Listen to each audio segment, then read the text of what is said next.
Sabar komen, sabar. Sabar nampak tak Kak Siti Hafsah. Dia ni follow aku tau. Itulah pelik. Hari tu bercerai. Lepas tu nampak semalam okey je. Habis, kalau bercerai memang nak kena gaduh Kak.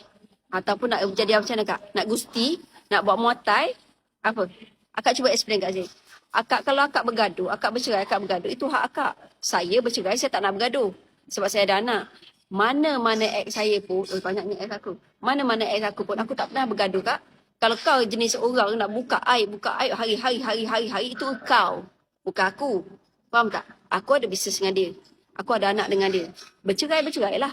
Tak boleh nak kahwin, tak boleh nak apa, tak ada jodoh, tak semestinya kena bergaduh, kakak. Betul tak komen?